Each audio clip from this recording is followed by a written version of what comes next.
Yeah. Once again, it's on. Back at you one more again, Real Kids TV and the House Like Kitchen Sinks. Now, before I get into this afternoon story, if you will, y'all jump in the comment section. Let me know where you're chiming in from. I'm in Lexington, Kentucky. Let me know your city, your state, your hood, your set, whatever it may be that you're representing. And let it be known if you're the man or the woman that you say you be. You know, oftentimes, you know, when I tell these prison stories, it involves couples that just don't quite make it after going through the whole prison ordeal. I'm not saying all couples, because there are several couples that are able to stay strong and make it through. But I believe that prison is designed to separate families. Let me give you a perfect example. You got a couple. They've been together, actually married, a married couple. Been together for about 5 years. And they were coming home one night. They had been out, you know, just, spending some time together. And the dude was in the game. Zoe. He's in the drug game or whatever. He gets a couple calls. Hey, baby, we're going to stop and, make these plays real quick. $100 plays. They're on their way in anyway, so it's like, yeah, we might as well. And they was fooling with that H, that boy, that dog food. And so they stop and they make the plays or what have you, and then they go on home. As they pull into the driveway, there was a car behind them, but they didn't think anything of it. As they pull into the driveway, lights just come on. Undercovers. The whole play that was just made was a setup. Confidential informant. You got Zoe and you got his wife, April. They're in the car. They pull him out of the car, whatever.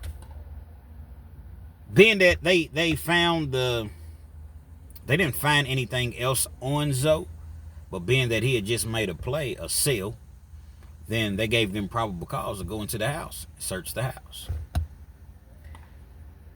They searched the house and they found a bag. It's about, I don't know, it's maybe 5 or 6 grams in it. Zoe takes the charges or whatever. He claims the bag, and they end up taking Zoe to jail. Trafficking and a controlled substance, 1,000 feet within a school, and any other charge that they can throw on you, because that's what they do. The unique thing about this couple, Zoe's wife, April, she was in the game too. She was a nurse. So they were doing fairly well. Think about it. He had a job. He was a forklift driver making like $21, $22 an hour. But he's in the game. He's selling that H. And he's selling that, he sells weed. She's making nice money being a nurse. But she has certain people that she deals with, people that she works with, people. So she had like 5 or 6 people, and she just exclusively just dealt with those individuals. They stacked plenty of money, took plenty of trips. They lived a very, very good life as far as financially. What's so crazy is the 5 or 6 grams that they found in the house. They were actually hers. See, they always had a rule, we don't keep anything in the house, but this particular day, if you will, she forgot that it was in her, that she had it on her. And so what they found was her, he easily could have been like, nah, that's not mine or whatever. But why would you allow your wife to go to jail? They had 2 kids together. Like I said, they were married. And they were on the verge of, getting a home. They were actually, I think the place that they were in, they were like renting it. But they were on the verge of getting their own home. So they take Zoe to jail, man. Zoe's in jail. In Kentucky, there's no bail bondsman. I often speak upon that. So your bond is what your bond is. $25,000 for trafficking. There's no 10%. There's no, okay, it's $2,500. No, it's $25,000. and you get you a good lawyer, he gonna come down there, or she, and they'll come down there and get your bond reduced for you. But right off top, it's 25 G's. That's exactly what happened. He goes to court. They don't reduce his bond. They hire an attorney. They give the lawyer like $5,000 up front. Lawyer comes down, gets the bond reduced. I think they get it down to like $5,000. At this particular time, they were going very, very hard on heroin. Not to say that they're not now, but like they was knocking heads off at this particular time.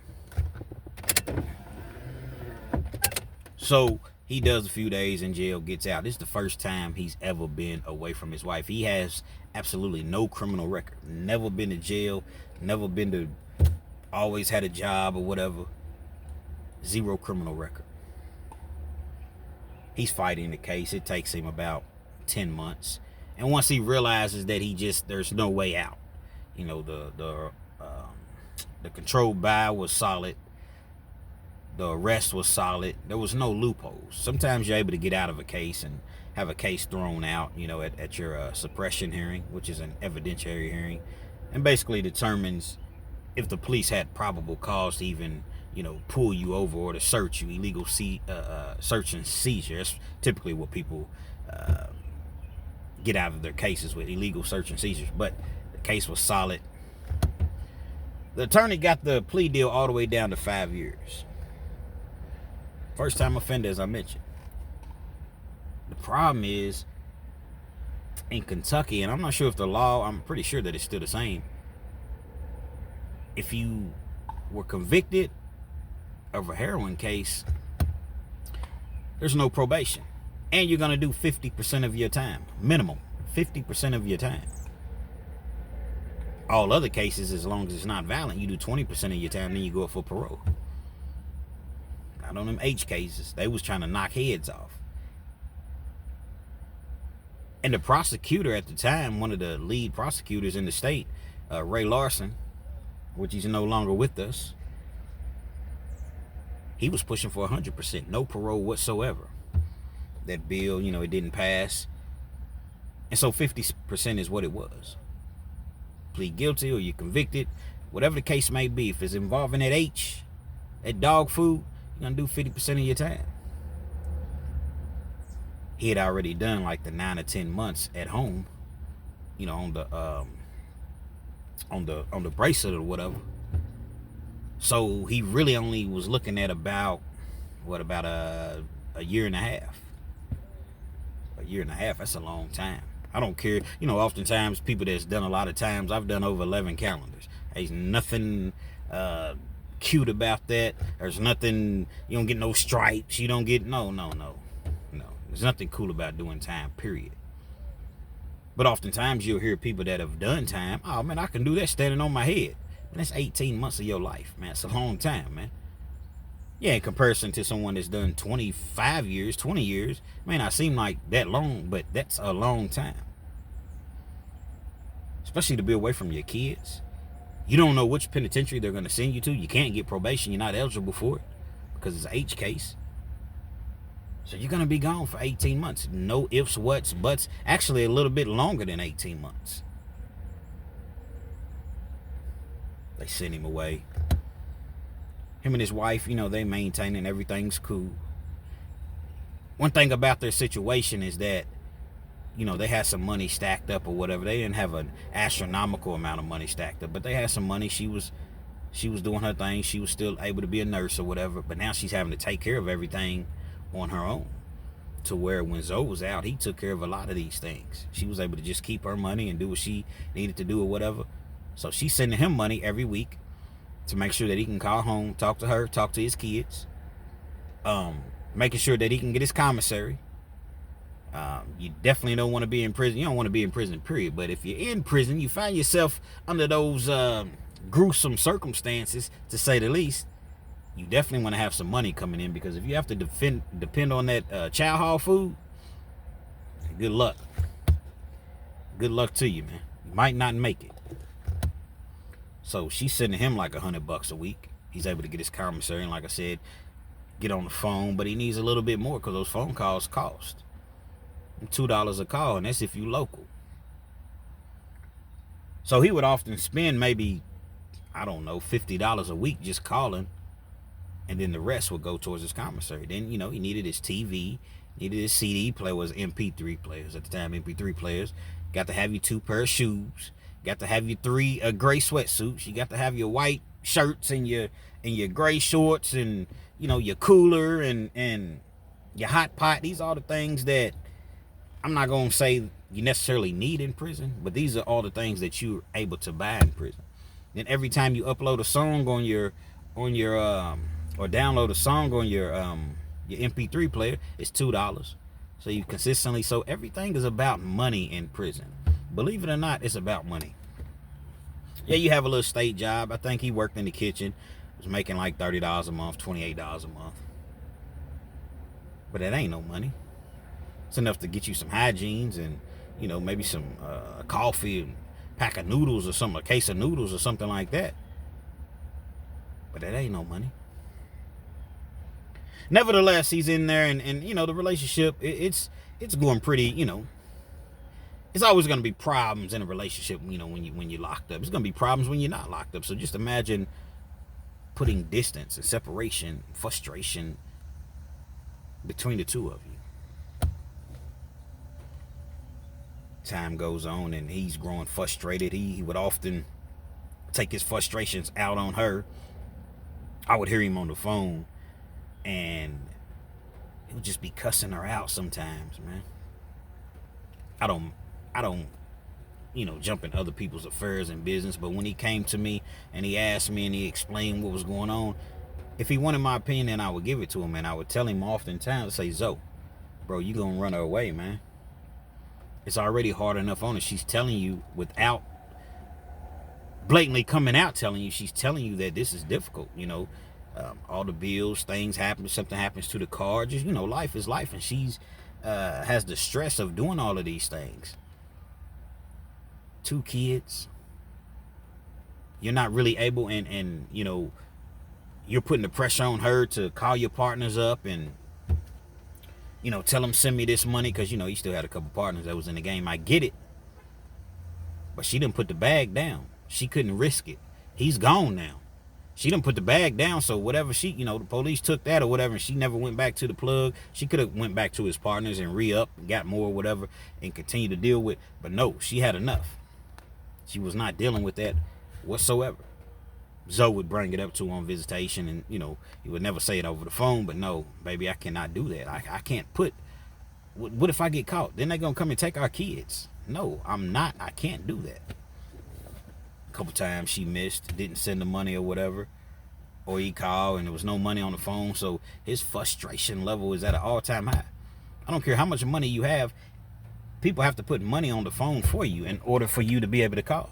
Okay, if you got $1 million, they got to add that money on the phone account. Really started to have problems, man. Got to the point to where she started missing visitations. She didn't miss every single week, but she started not showing up. She lived about an hour from where he was at. That really infuriated him. And I already knew. I know how that feels. I know how it feels to be right here in town. And you think that a person that so-called loves you is going to ride for you or whatever, and they don't show up 2 months, 6 weeks at a time, and there's always a reason why they missed. I can see if you missed a week or 2 weeks, but man, I ain't seen you in 6 weeks, 7 weeks. I definitely understood his frustration. She started to find out different things that he was doing. He was, he used to have a website, a back page. And I'm guessing that she got a hold of one of his older phones, and matter of fact, I know that's what happened. She got a hold of one of his older phones, and there was a message in there. And from there, she found out that the girl was, a back page worker or whatever. So she was asking him about this. She's putting 2 and 2 together. She was a very heavy sleeper. So when she would go to sleep at night, he doing whatever he's doing on his phone. He done slid out, went and met somebody, did his thing with them, and then came on back in. She never knew he was gone. She slept heavy, and he knew that, and he took advantage of this situation. His preference was to just deal with people on Backpage or strippers, because it was like, okay, there's no attachments. Yeah, I'm going to pay you this money, $100, $150, whatever I pay you. But then after that, I don't have to worry about you calling my wife. I don't have to worry about you, trying to mess up anything. It's all business. And that's what he would often do. There's never a good time for a wife or just a person, period, to find out things that you've done. But you really, really don't want them to find out when you're incarcerated. You shouldn't do it, and you don't have to worry about it happening, period. But when you're incarcerated, you really don't want that person to find these things out. Oftentimes, you're barely holding on to the relationship anyway. You stressing her out, she's stressing you out. She's seeing her friends go out on dates and Valentine's Day and holidays, Christmas, Thanksgiving, 4th of July, and and here it is, you're locked up in prison. Has to be a very, very stressful situation for a woman to deal with. Time went on. Seemed like the two was just pulling further and further apart. He would go days without being able to talk to his wife. She never kept his kids away from him, but days would go past and she just wouldn't answer the phone. He would call directly through to some of his partners, and they would send the money or be like, hey man, ride over and see if there's a car in the driveway. Ride over. That's how bad it got. That's how paranoid he really, really was. You see, in prison, it's very, very easy to be paranoid because you're thinking about all the things that you've done, all the nights that you didn't come home, all the nights that you came home late, all the nights you snuck out, all the nights you said you was going over your partner's in the house, but you was going to meet her, all the times that she called your phone and you wasn't answering the phone, or you turned your phone off, you had it on Do Not Disturb. You thinking about all of the things, the trifling things that you've done. Now she has an opportunity to get you back. See, in prison, in Kentucky anyway, the phones turn off at 11, maybe 12 on the weekends. So let you call that woman and she's not answering. And even if she does answer, if she feels the need, I'm not saying that all women do this, but if she feels the need to go do what she does, guess what? After 11 o'clock, you can't call, and then a cell phone was in prison now. So, it's a lot more, it's a lot easier to, I guess keep tabs on an individual. But whatever the case may be, if you're calling from a regular prison phone, 11, 12 o'clock is over with. So now I got free. I can go do what I want to do, and I don't have to worry about anything. I know where you at. I know you're not going to catch me. I know you're not going to walk in on me. So I can go do me. It seemed as though that's what April started to do. She started to kick it with this dude, man. Lil Ricky. Now, Lil Ricky was this is a black couple. So to paint the picture, because I always try to paint the picture for y'all, this is a black couple. So you got April. She's nice looking, caramel complected. She was pretty well put together. I'll respectfully say so. She was, I don't know, maybe 35 at the time, 34, 35. They were the same age. She's about 5'5". Zoe's about, I don't know, if I had to guess, Zoe's about 5'11". Kind of reminds you of Rick Ross, man. Got that Rick Ross look. Got the big beard, bald head. Got like a little belly or whatever. Zoe had to weight Zoe's about 230. I'd say about 230, 235. Cool, laid back dude, man. Straight white teeth, always smiling. Just a cool dude, man. Never had no friction or drama with nobody. Zoe's he's the type of individual that if you see him arguing with somebody, you can pretty much assume that that person has done something, or that it's the other individual's fault, because Zoe's just a laid back dude. Then you got Lil Ricky. They called him Lil Ricky, but Lil Ricky was far from little. Lil Ricky was about 6'3". He's probably 220, 225. He lighter complected dude. He too had a bald head, had the chin strap, you know what I mean? Beard or whatever. Obviously worked out, cut up, whatever. They called him Lil Ricky because he was the third. Meaning that his granddaddy was, Big Ricky, or Big Ricky. Then his dad was Big Ricky. So they called him Lil Ricky. But again, he was far from little. Pause, double pause. She begins to kick it with him, but she's doing it on the low. She's doing it on the, the sneak tip. Every once in a while, one of Zoe's partners. Zoe had two main partners that he really, really depended on, that really, really made sure he was good while he was locked up. Every once in a while, he'd have one of his partners drive past.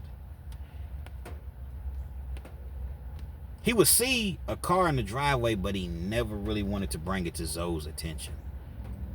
Hell, he knew what it was like. He had been incarcerated a couple times, and that's the worst thing. That's the worst thing in the world. To know that your woman is out there with another dude, and you locked up and you can't do anything about it. And she's sitting there lying to you, telling you that she's not, or that she hasn't, or that she wouldn't.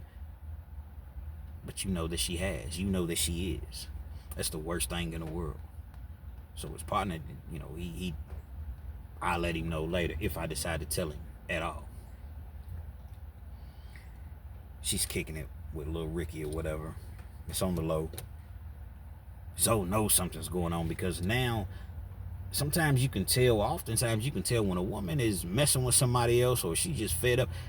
That same woman that has so much passion and would cry and would just, show so much concern, and now everything's okay. All right. Okay, whatever you say. Well, I hope your day gets better. She gonna kill you with kindness. But nah, something's not right. Happy all the time. Why you happy and shit all the time? That's how dudes think, man. This ordeal situation goes on for a while. When I say a while, probably 6-7 months.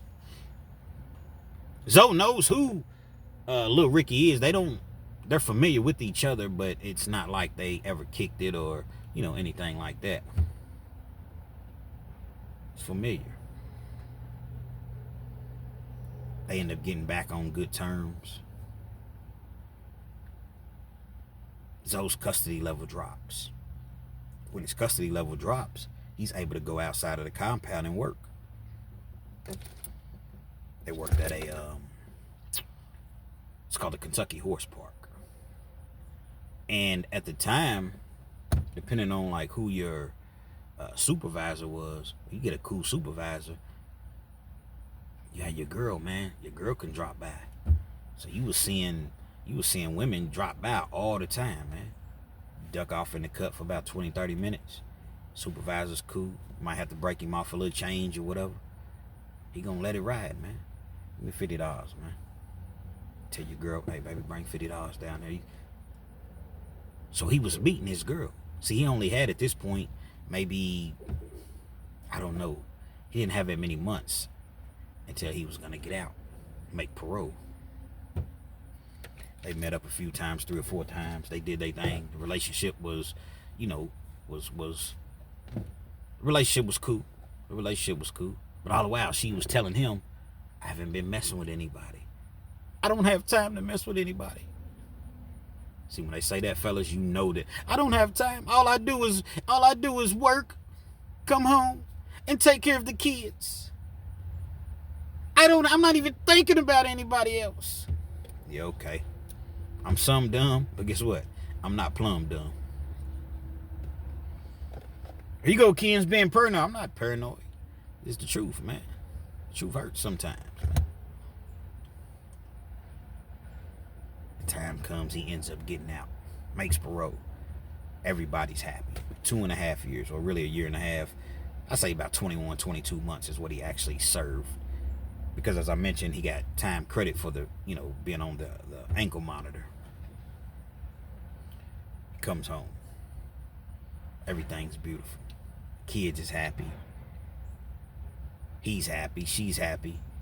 He's ready to put everything behind him. Everything that took place, the arguments, everything. After all, he knew that it was his fault in the first place. For one, don't go to prison. For two, he know he was stressing his baby out. And baby, sorry, I put you through this. Thank you for rocking with me, riding with me, or whatever. Let's just get on with our lives. Let's just It's always a honeymoon period when you first get out of prison. Kind of like when you first enter a relationship, and first few months is so lovely. First, 2, 3, 4 months, 6 months. And you get to know that individual, and you start to see things, and you start to, and sometimes it remains lovely, but oftentimes it doesn't. One day she tells him, baby, I need to talk to you. Yeah, what's going on? I'm pregnant. What? I'm pregnant. Can't necessarily say that they were planning this, but they also weren't, using any precaution. It was just, it was what it was. She was surprised. She didn't really think that she could get pregnant anymore at that point, because, I think that she had been fixed, or she had something going on to where she couldn't have any more kids for like 5 years. It's something like that. If you know, put it in the comment section. They already had 2 kids. They was cool. At the time, I believe the kids was like, they were back to back 7 and 5, something like that, 8 and 6. So they were already cool. So he's excited, like he can't believe it. Pregnant? Wow.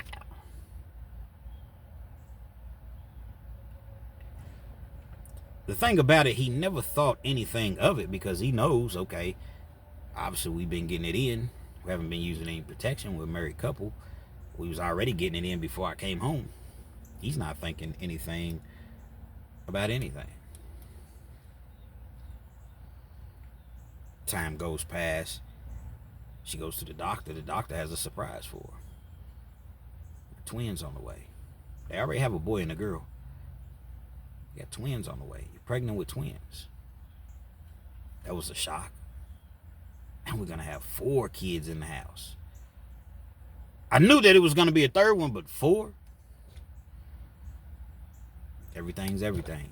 He's working, she's working. He's not in the game anymore. He promises that he's never going to put them in a scenario in which he's gone ever again, which we all do that. I promise this will be the only time. I'll never leave you again. And you really, really feel that way. You really do, until you come out here and you feel the coldness of the world. Now, that's not to say that you have to jump back into doing illegal activities, but there are times that you really, really genuinely feel this way, like I'll never touch another pack or another counterfeit or another gun or another anything illegal. I'm never doing it again. And then you find yourself right back in the same situation because of the selfish choices that we make.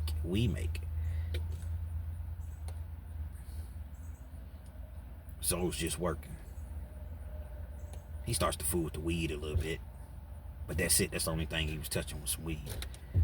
It's making him an extra $500-600 a week, plus his job. He gets another job at a place driving a forklift. So he's good. She's still doing her nursing thing. They're rebuilding. 9 months later, the babies come. They're monogamous. He's not doing the back page at that point. I think back page had been shut down, but it's probably another page that they put in back page as replaced it. He's not doing any of that anymore. He's staying out of the strip clubs. He's staying away from the people that's in the game. It's all about his family, man. They done got into church. It's all about his family. It's all he cared about at this point. You see, he realized that the first and only time that he was incarcerated, he almost lost his family. He figured that his wife was messing with somebody, but she never came out and told him, and he said, you know what? I'm going to just let bygones be bygones.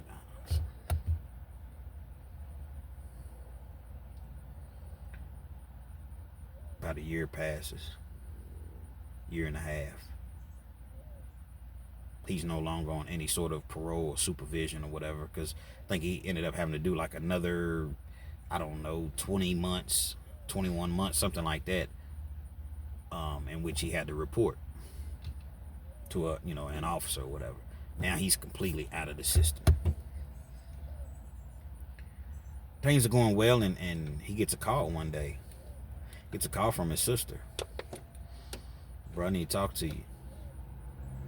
Yeah, what's up, sis? Nah, seriously, man. I mean, I really need to talk to you. Like, I need to meet up and talk with you, just you, by yourself. They meet up. You know a dude named, and she goes on to tell him about this individual. Yeah, I know him. Supposedly he was messing with your wife while you was locked up. And the baby could potentially be his. The babies could potentially be his. He's heated. What? Bro, I'm only coming to you telling you this because, we love the babies, but I think that you should know. If these kids are not yours, I think that you should know. Now, if she's messing around with on you, while you was locked up, I mean, I don't approve of that. You all are married. It's supposed to be for better or for worse, but you've done your dirt too, bro. What comes around goes around. What goes around comes around. So you've done your dirt just as well. So it's not even about her messing with this individual, but it's the fact that she could be, the babies could potentially be his. He's heated. He's fit to be tied, man. I mean, he's mad as all outdoors, man. The calm, laid back Zoe that I once told you all about earlier in the story, nah, man. But he has to figure out a way to approach the situation. As I said, he was in church, so he's praying, God, please give me the strength. Please give me the wherewithal to approach this in a calm way. He's ready to murk something. He's looking at his kids. He's trying to compare them, seeing if they really, really look like him. Because now he's thinking, well, if the twins are not mine, potentially, who's to say that these other two are mine too? I hope they are. I hope and pray that they are. I love them dearly. But you do this to me? Forget everything that he's ever done. I ain't getting nobody pregnant, though. You do this to me? Finally, he can't take it anymore. He asks her. He approaches her. Yeah, I heard you was messing with dude, man. I heard you was messing with this dude when I was locked up. Now that all makes sense. All the times I called you and you wasn't answering. All the times that you acted as though you didn't care and you was nonchalant. All the times that you didn't show up for visiting you was supposed to. All the times that you didn't email me or write me. And it all makes sense. She outright denies it. I ain't mess with him. I wouldn't touch that guy with a 10-foot pole. I haven't messed with him. He believes his sister. He ends up seeing that he runs into the individual one day and he asks him, hey, bro, can I holler at you, man? Yeah, what's up, man? Like I said, the two, they knew who each other were or whatever. Hey, bro, I'm going to just ask you straight up. I ain't coming at you in no disrespectful manner, but just being the man. Bro, was you messing with my wife when I was locked up? Yeah, dog, we got together a couple times, but she said y'all wasn't really kicking it like that no more. She said y'all wasn't even together, so let me ask you, man, because I appreciate you telling me that. When you say a couple times, do you literally mean a couple times, or you just, I say we probably hooked up like 5 times. He's boiling inside, he's boiling. Well, I asked my girl, man, or my wife rather, and she said y'all didn't. Bruh, I ain't got no reason to lie to you. Matter of fact, I tell you what, invited me to the crib one night. This is what the living room looks like. This is what the kitchen looks like. This is what the hallway looks like. This is what the bedroom looks like. He knew everything. That solidified everything. Wow. So when did y'all break it off, man? Like, what? I'm gonna keep it all the way real with you again, bro. I broke it off with her because she was trying to get too, we would do our thing from time to time, but she was getting a little bit clingy, man, like wanting me to be around more. You feel me? She was wanting me to be around more, and I just wasn't really, I got my own situation. I done got back with my baby's mama, so we doing us at this particular time. You feel me? So That's just what it was, man. I ain't talked to her since. I ain't talked to her, you know. Damn, bro. Well, you know she pregnant and they saying that, yeah, I heard that or whatever. Like, they really had a conversation, man. So that means y'all didn't really use no protection if, well, you know, it's just how it be sometimes, man. I'm drunk, she's drunk, man. You know what I'm saying? I'm clean, I know she's clean or whatever. Dude's telling him. He's answering every single question that he's asking. He takes his information back to wife. Now he's going plumb off. Plus the kids weren't there. The kids weren't there that night. He is going ballistic. He never put his hands on her. Never physically, but he verbally assaulted her. She was every name in the book. I want y'all to imagine this, fellas. Your wife, 2 kids, then 2 more kids is added. And you thinking that y'all one big happy family, only to find out that the twins may not even be yours? Are you kidding me? She's denying it. I don't know, he's lying. So he's just making all this up. I mean, he has no reason to lie. He's with his girl or his baby's mama or whatever. He has no reason. I don't know. I've never been with him. He's lying. The test is wrong, Mari. The test is wrong. Oh, Mari Povich. Had the test wrong. I want another test. Get me out of here. You done been tested 10 times. 10 different dudes. You are not the father. And the girl runs to the back, throws a chair over and runs to the back. Get those cameras out of my face. I just want to go home. She pulls one of those on him. Now she gets to the point to where she's fighting back verbally just as well. It never got physical, but she's fighting back verbally just as well. Well, mother effer, you was on Backpage and you was doing this and you was doing that, but as soon as I do it, now it's a problem. As soon as she never really comes out and admits to doing it, but it's deflected. She deflects it on him. She tells him to leave. I ain't going nowhere. You gonna tell me to leave? This is part of my house too. Just leave. I want you gone. Just leave. He won't leave. She picks up the phone. She calls her brother.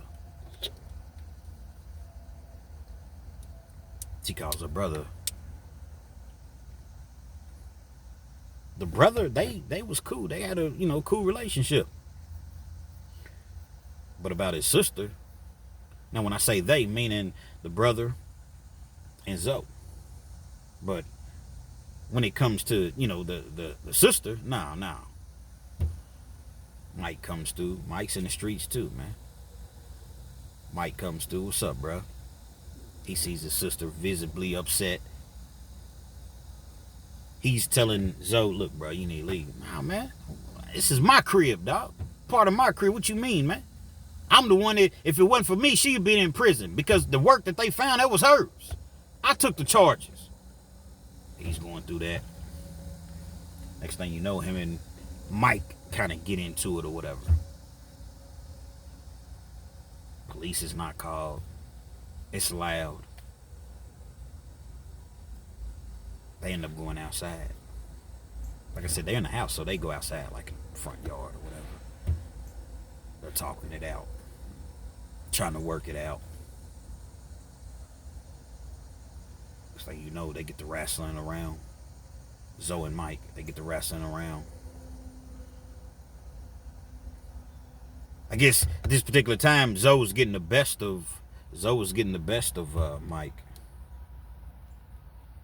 Get off my brother! Get off my brother! One thing led to the next. Pow! Pow! Mike done fired on Zoe. Man.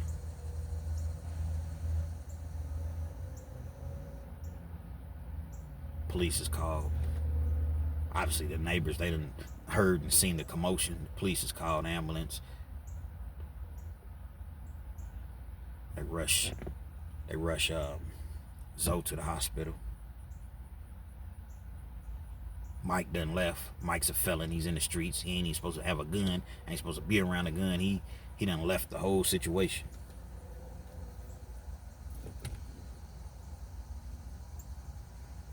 Zoe don't, he makes it. He gets shot twice, but he makes it by the grace of, the man up above.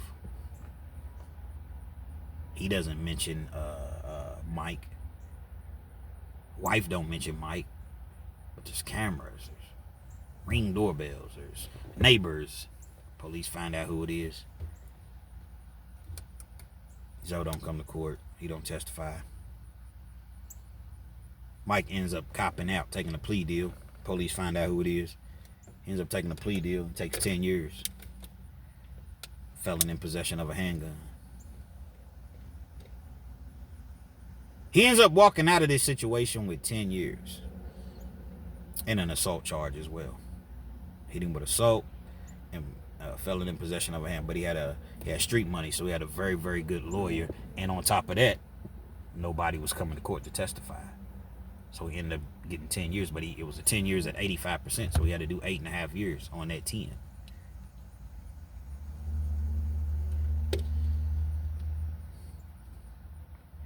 Situation, as time went on, Zoe was able to heal. Gets out of the hospital. They do the blood test.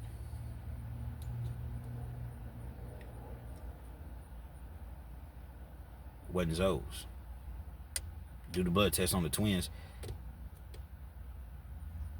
Zoe was not the father. Crushed him. Absolutely crushed him. Instead of just assuming that it was this other individual that Zoe had approached and talked to. Nah.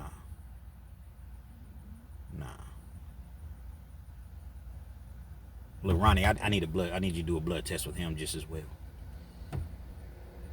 Well, he's not trying to do a blood test. He done got back with baby's mama. He don't want any of his feathers ruffled.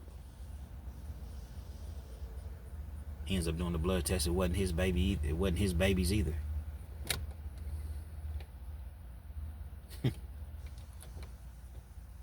When it was all said and done,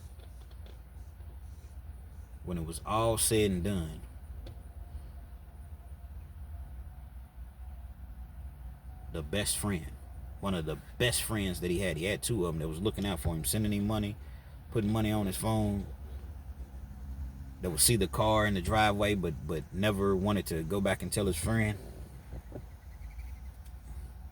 Twins was his, man. She was knocking his best friend off. From what I understand, it just started by him going over there, just checking on her, making sure she was good, making sure her and the kids didn't need anything. And one night he went over there. One thing led to the next. And they ended up getting it in. Right before he came home. They ended up getting it in. His best friend. Like I said, she was well put together, man. She was, she was special. But you don't do that. Nah, you don't do that. Your best friend's mans. Your best friend's mans in them.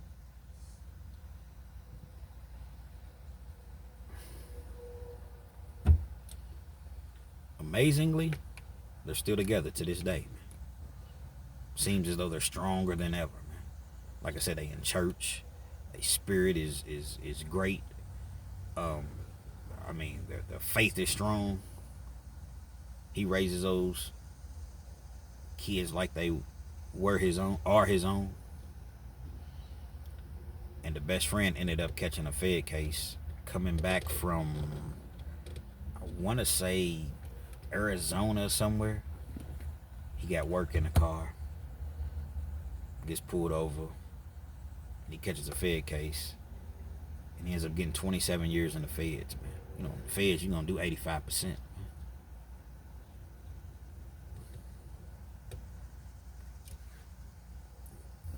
I don't even know what to. This is just a very horrific story. But it's one of those stories that ended with the you know what I mean? Like it ended well. A happy ending, if you will. Jail's meant to do things like this. These are the sort of things that could potentially happen when you remove yourself from society. Hold on, kids. I ain't removed myself, man. The people came and got me, yeah, but when we're doing things that we know that it's not on the up and up, that we know that could cause us to be away from our families, we're potentially removing ourselves. Accountability, man. Like I said, this story ended with a happy ending. But other individuals may not have been so forgiving as Zoe.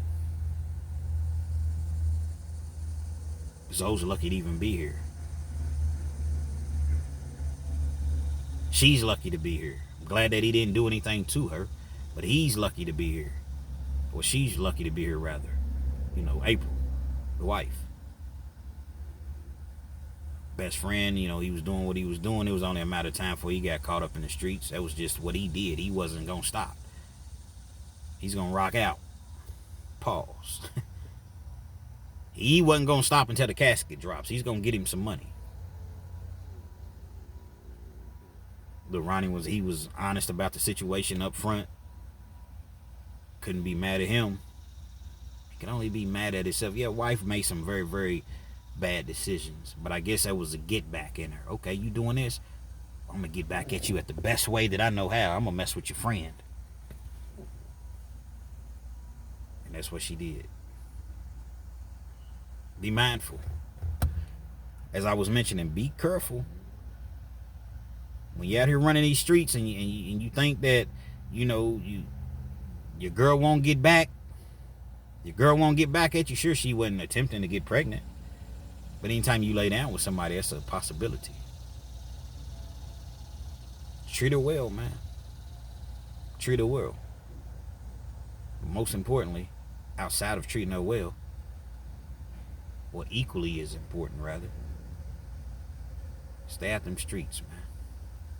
Because you just might find yourself in a similar situation. Now, it can't happen to me. I'm sure Zoe thought it wouldn't happen to him, but it did. Anything is possible and subject to happen when you're away from your family, your loved ones, and you locked away, and them phones turn off at 11, 12 o'clock at night. Jody's always lurking. Real Kens TV. Hopefully you like the video. Feel free to comment. Definitely share. Subscribe to the channel. If you're not already subscribed, then be sure to hit that post notification. So anytime I bring you this action and this heat, guess what? You're amongst the first to receive. Shout out. I want to give a big shout out. Zoe, Wifey, April, and their 4 kids and their family, man. Y'all stay strong.